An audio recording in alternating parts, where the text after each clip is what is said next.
Fred talked about how he didn't think you guys prepared or practiced very well going to Michigan State this week. How do you guys, as older guys and leaders, kind of try to get things right and help the rest of the team? Definitely, we harped on rebounding for sure.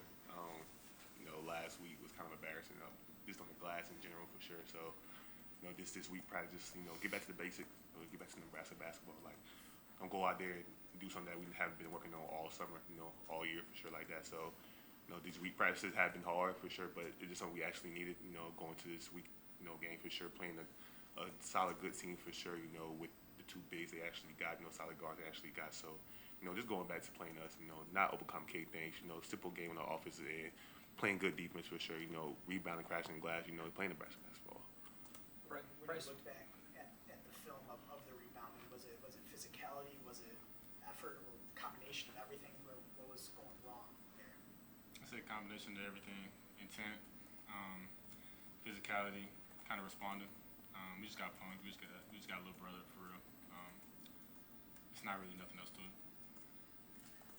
Brice, when you look back on last week, why was the preparation so poor? It's really hard to say. It's really hard to pinpoint why or why not. We just know that our preparation showed up in the game, and it showed up in the outcome. It showed up in the scoreboard. It showed up in the box score on the rebound. So it's easy to fix, but it's not easy to point out why it was such a way.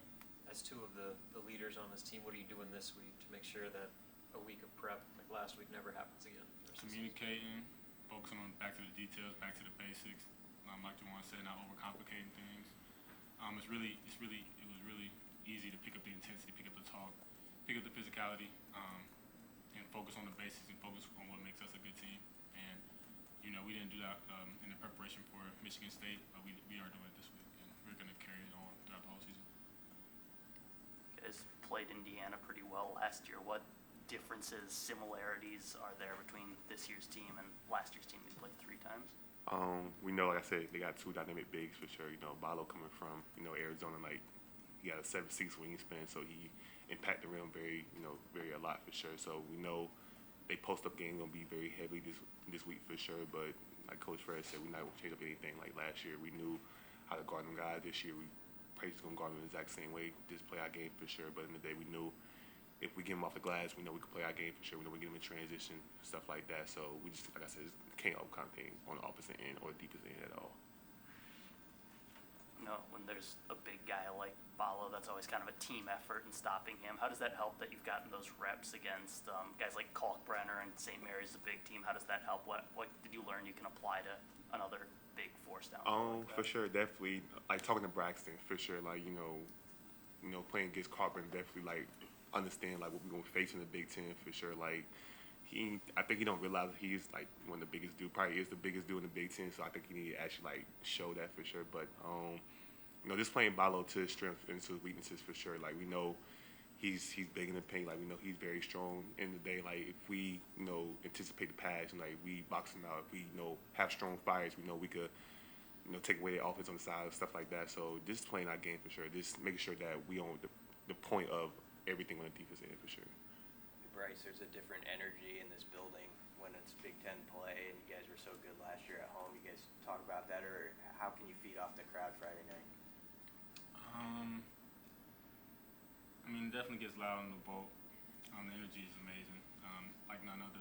But as long as we play to our strengths and make them play to their weaknesses, play tougher than them, the boat's gonna go crazy, and we're gonna feed off that.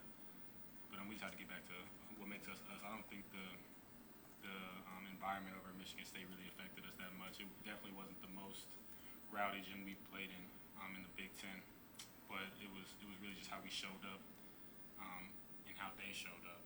Their crowd didn't really affect them or their play. They came in and punked us without them. So as long as we come in and do what we need to do, and the crowd's gonna be in the game, and we're gonna be flowing. Offensively, it seemed like Michigan State kind of took you guys out of your game plan, especially what had been working the previous 2 games. What do you have to do going forward to, I guess, match the physicality that they played with defensively so other teams can't repeat that?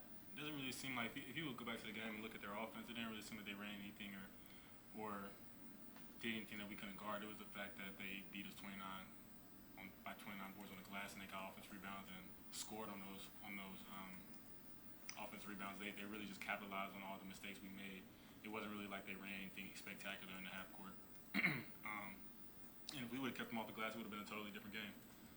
But the boards will tell the story in the Big Ten. I don't know how it is across other leagues. I haven't played in those other leagues, but whoever wins the glass in the Big Ten is usually going to win the game. And if it's lopsided, then it's going to be a blowout, like it was. Anything else for you guys?